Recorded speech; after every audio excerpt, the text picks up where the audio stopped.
the union budget is to give an account of expenditure for the country over the next year. But in India, the whole process and the day of the budget, the speech, is much more than just an accounting exercise. It's also, in a sense, an opportunity for political messaging, for the government of the day to talk about their achievements and set up a vision for what they plan to do next. One way or the other, mitigating the bite of inflation will be crucial this time round. Inflation is right now a worldwide problem, but in India it pinches even more.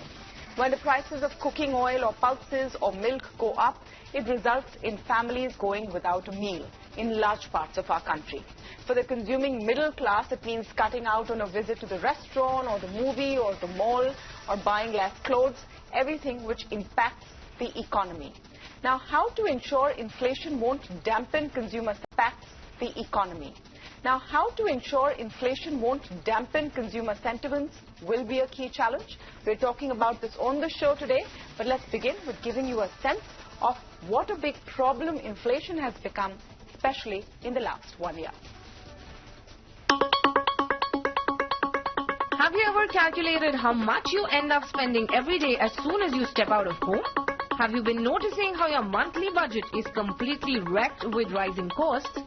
Have you found yourself eating into your savings to merely meet your regular expenses? Well, if your answer is yes to all of the above, then you are suffering from what is now called inflation poverty. Rise in petrol, diesel prices leading to increased transport costs, costlier cooking gas as well as cooking ingredients such as oil, wheat, dairy, fruits and vegetables is leading to even food getting costlier.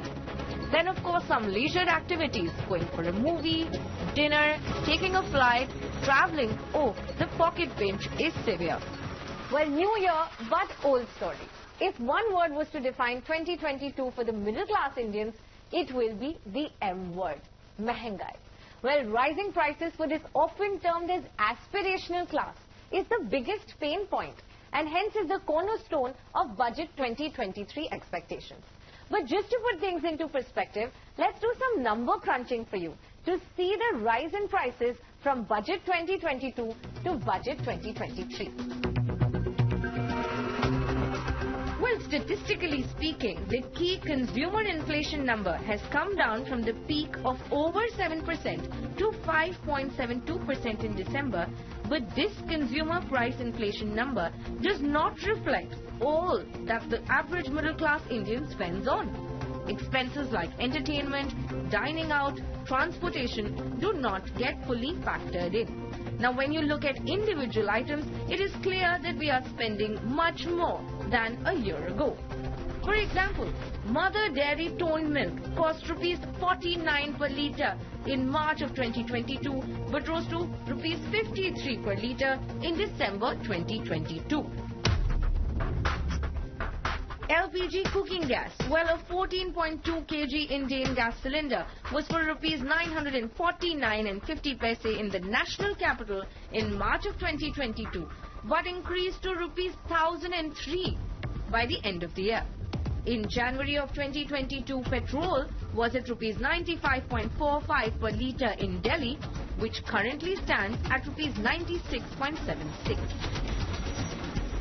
Now airfares. Well, ATF or aviation turbine fuel saw 8 price hikes only in 2022. So much so that overall throughout 2022, ATF prices went up by 55%, thereby impacting airfare. Now a flight from New Delhi to Mumbai, which was for rupees 5,675 in January 2022, shot up to rupees 9,640 in December of 2022, when a whopping 70% rise. Not just that, in the international circuit, a Mumbai to New York sector saw a total hike of 152.6%. On to another key part of household budgets, pulses. Well, tur dal saw a 12.87% hike last year in Kolkata, an even higher 16.5% hike in Delhi, 21.3% rise in Mumbai, and a whopping 25.74% increase in Chennai, all just over the last 1 year. Now let's remember, these are only a few metrics to jog your memory and take note of consistent hikes across your everyday product. Now the question is, will Budget 2023 give relief to the Indian middle class? Raksha Behani for Mirror Now. And joining me now are Subhash Chandra Garg, former Finance Secretary of India. I'm speaking today with Madan Sabnavis, Chief Economist at the Bank of Baroda. Rajani Sinha, Chief Economist at CareEdge Ratings, is with us. And Yuvika Singhal, India Economist at Quantico Research, also with us. Welcome to all of you, and thank you so much for speaking with us on this budget special on Mirror Now, where we're hoping to focus on the issues that matter to the common men and women of India. Madan, let me begin with your take on the topic we've picked and how crucial it is from the budget point of view. Because there is no one tool or one lever specifically that any finance minister can use. But there are a host of steps that can be taken to mitigate or minimize the impact of inflation, isn't it? Let's begin with that. What can she do? So I would tend to think that since GST is largely outside the purview of the budget, since any decision out there is going to be taken outside by the GST Council, we cannot really rely on anything being done on the indirect tax front. But what really can be done is to do something on the personal income tax. I think the slabs have remained unchanged for over a decade, and I think it's necessary to revisit them and make sure they're calibrated along with inflation so that we're able to protect the real income of all salary payers. I think that could be probably the only thing which could be done in the budget, which could be providing some kind of protection from the point of view of consumption.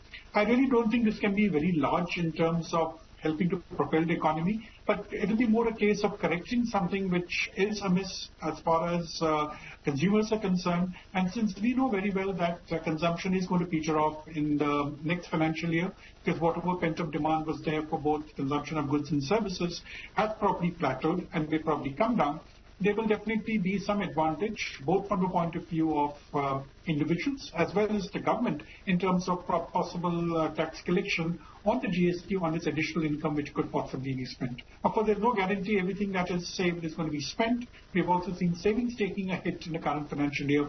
There will be some kind of distribution between consumption and savings.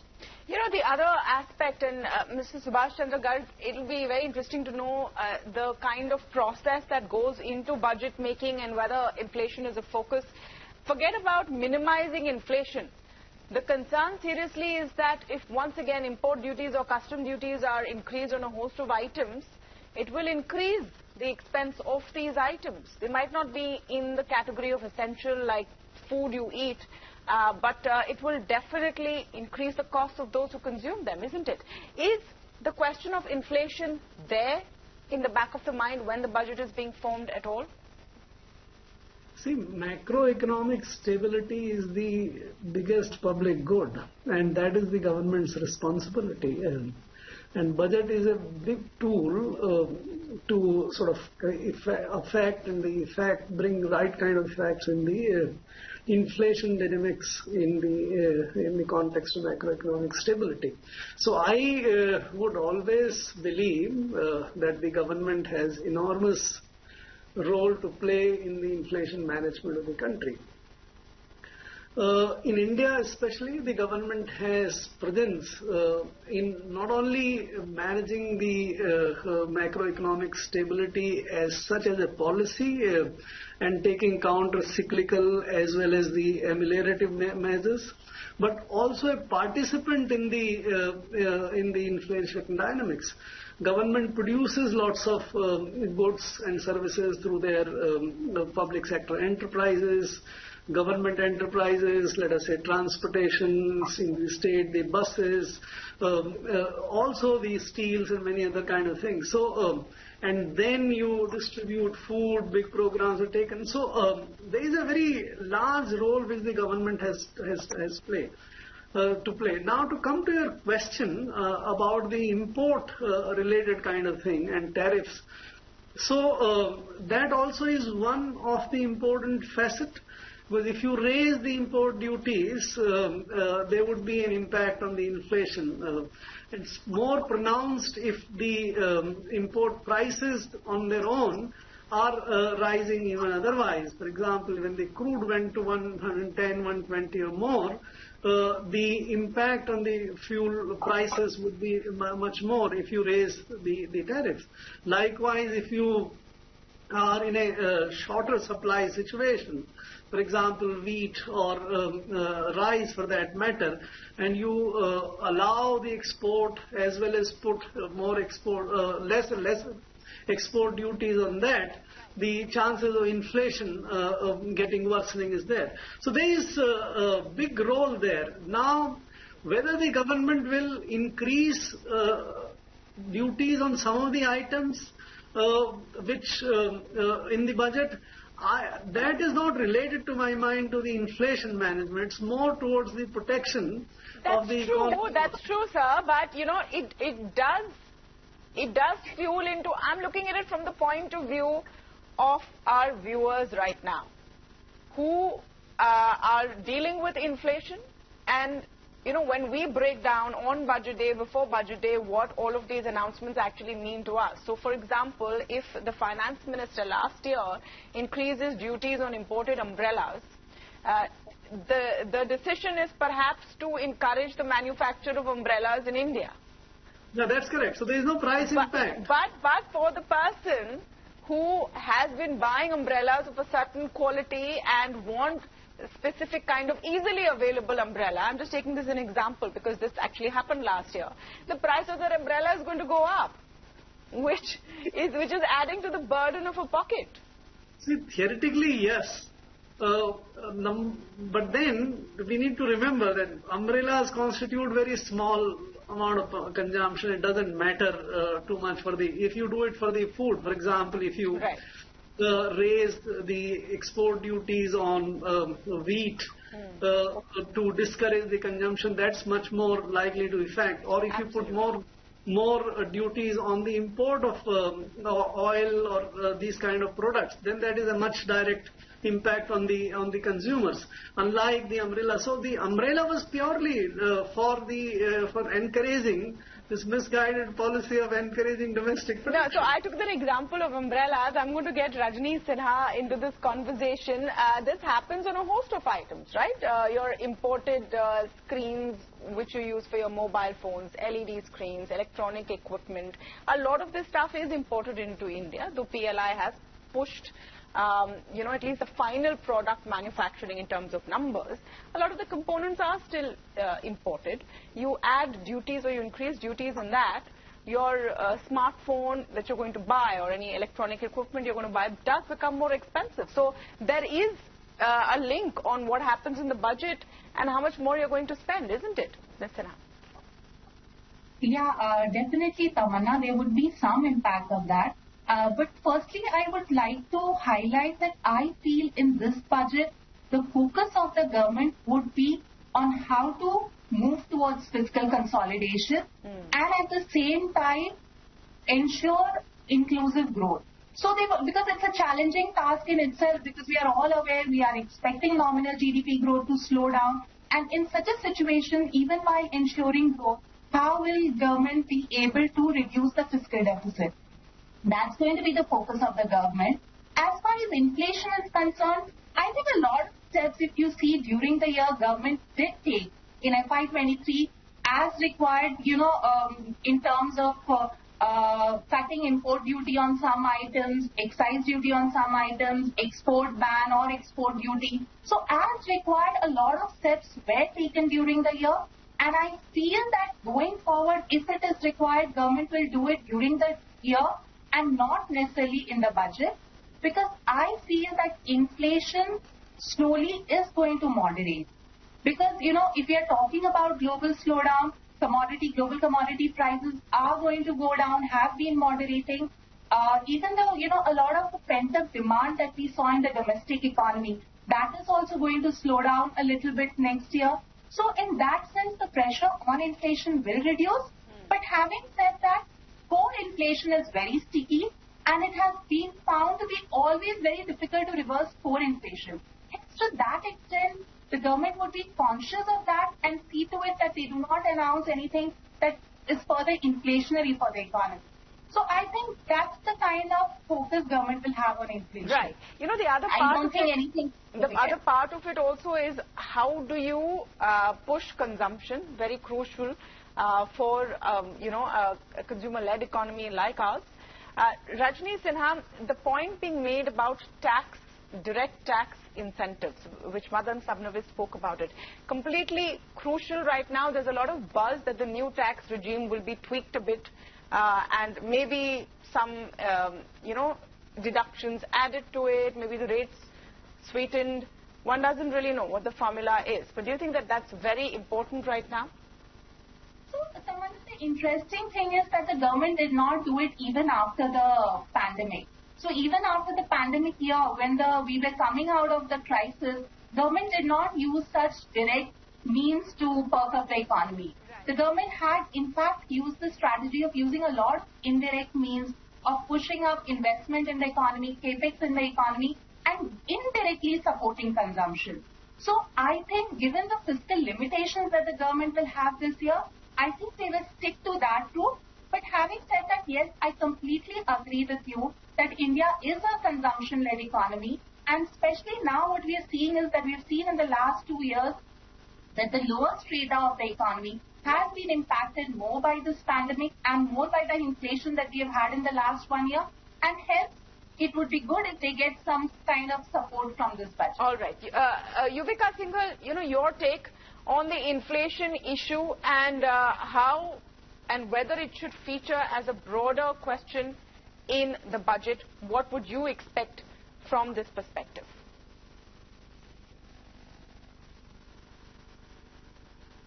Tamanna, honestly speaking, inflation is one subject which touches the lives of every person in the economy. Every stakeholder, it's something which pinches from the poorest of the poor and the richest of the rich. And not finding a mention or, you know, not finding it in the thought process of the government when they are constructing the budget is very hard to imagine. So yes, at the back of the mind, the government has inflation, the levels of inflation, how has it been hitting the masses, definitely when it's constructing the budget.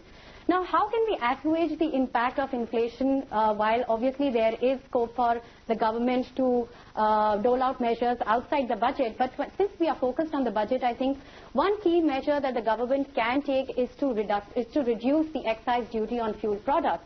If we compare the current level of excise duties, it still remains somewhat higher than the levels that we have seen in the pre-pandemic level.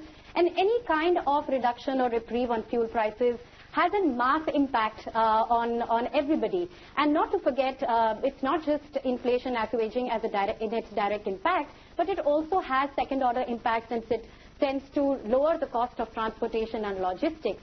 Also, you spoke about the new tax regime that the government had introduced. Now, I'm no tax expert, but we also know from various sources that this new tax regime hasn't really taken off.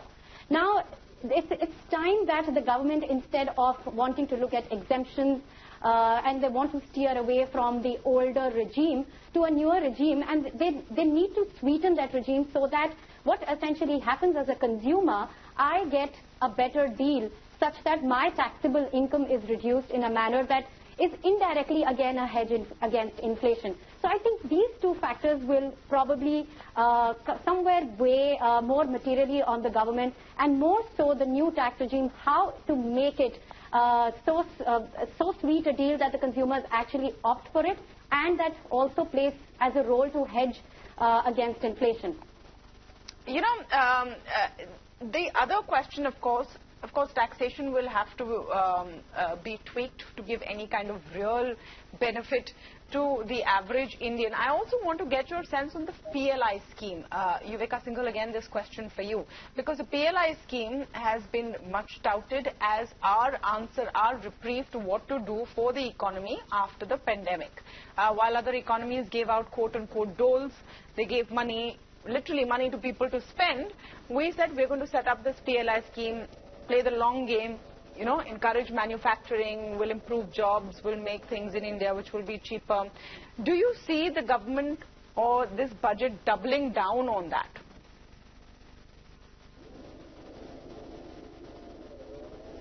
Absolutely, Tamanna. I think from when we talk about the PLI scheme and we put it in the context of inflation, no doubt it's not a sprint, but it's probably a slow run marathon for the Indian economy. But we have tasted success in some of the sectors like mobile phone productions or electronic items, where we do see not just higher production but also higher exports from the country. And what it essentially means is that when we are augmenting the productive capacity of the economy, when we are creating more assets, when we are augmenting the supply side, always remember that inflation is nothing but a balance of demand and supply.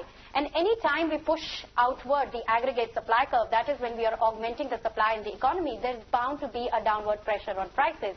And that's essentially the economic theory behind PLI. And like I said, we have tested success in some of the sectors. It's still in nascent stage. And not to forget that the pandemic did derail the plans of the PLI for several companies by at least a year and a half. So we got to be patient in this game. And in fact, we do believe that there is scope to enhance the scope of PLI beyond the 13, 14 sunrise sectors that the government has already been working on and announced. Some of the items of mass consumption, say for example those related to leather or cosmetics or some of the key FMCG products, some of these items, textiles for that matter, could see a much more vigorous inclusion within the PLI scheme in probably in the budget or soon thereafter, because these sectors are the ones which create large-scale employment. They have the capacity to cater to our local domestic consumption demand and as well as cater to the global markets. So augmenting supplies through the PLI as well as enhancement of the scope of PLI does remain something which is of absolute essential or a necessity for the economy. You know, Madan Sabnavis, just on the point of excise duty on fuel, there's already been some cuts. Is there scope for more? Fiscally, is there scope for more? No, definitely there is scope for cutting the excise duty, but I don't think it will happen. And if at all it's going to happen, it will probably happen towards the end of the fiscal year, just before the elections. That's the time when you really make an impact, when you reduce the excise duty. And as of today, we're not even quite sure as to how the crude oil price will behave. There are times when the Brent comes below 80. There's certain other points of time when we go to 85, 86. So I think we need to see how the China factor works out. And in case there's an upheaval in China in the positive direction, we can again see commodity prices going up. So I'm quite sure the government will wait and watch and will have an intervention as and when it's required. Now, this I think, Tamanna, I would also like to comment a little bit on the PLI scheme.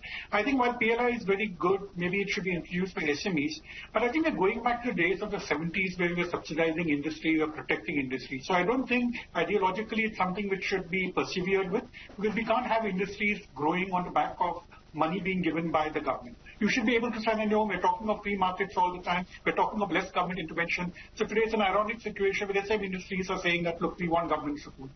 Electronics doing well. Look, our import bill is also increasing. So I don't know how much the PLI has actually contributed. Exports have gone up, but our imports have also gone up. Exactly. S.C. Garg, you know, your comment on excise duty on fuel, the scope for that, because that will make an immediate impact. And yes, they're going into the budget. The government gets to go into the budget with a sub 6% CPI number, which will give some comfort. It looks good, but it does not mean that people aren't feeling the pinch. So do you think that there is less incentive now to make those kind of cuts like excise duty and the long-term impact of PLI? See, I think the excise debate is past its prime time, to my mind. The global prices have come down substantially. The inflation is behaving much more in the light of global recession, etc. I think Chinese demand is a little bit more hyped and more kind of scare than real, to my mind. The Chinese now entering into a space where they are actually declining in terms of population. So I don't think anything happening on the excise front. If you could weather this during the time when there was so much of inflation, both on the wholesale side as well as on the retail side, now when this is becoming more of a, in fact, wholesale side, you might see dipping into the negative very soon. So on excise, my understanding and assessment is very clear that nothing is likely to be done on lowering the rate. It's not going to make much difference. PLI, I think what Madan was saying, we should listen very carefully. PLI's basic design is to compensate for extra cost of doing business in the country. There is larger power costs, there is higher interest costs, land, many other things, and we are not competitive globally in producing many of these goods and services in comparison to the global Take electronics for that matter, or textile for that matter. The textile is moving away from China, but it's not coming to India. India is actually declining. Bangladesh have sort of stolen a march. Bangladesh is doing on electronics. Vietnam produce 13 to 15 times more electronics today than we do it. These are very small gains. Assembling mobile phones, etc., is a very low value add kind of thing. We don't have any real technologies on semiconductors or chips or solar or those kind of things. So PLI is a sort of attempt to try to compensate our general level of non-competitiveness. And this is exactly doing what Madam was saying, that the government is entering into industries of all types today and making industries is a kind of subordinate to the government, which is not what the maximum governance and minimum government should be. So PLI was good for only 1 or 2 or 3 critical items where we can bring the global production here. For example, mobile, I had a lot of sympathies because there are only 4 or 5 global producers.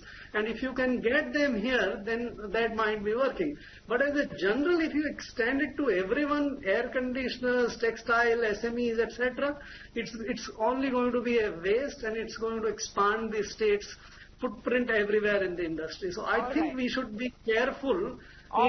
Yes, PLI is not necessarily the panacea of all our problems on there. Understanding that inflation is still a problem.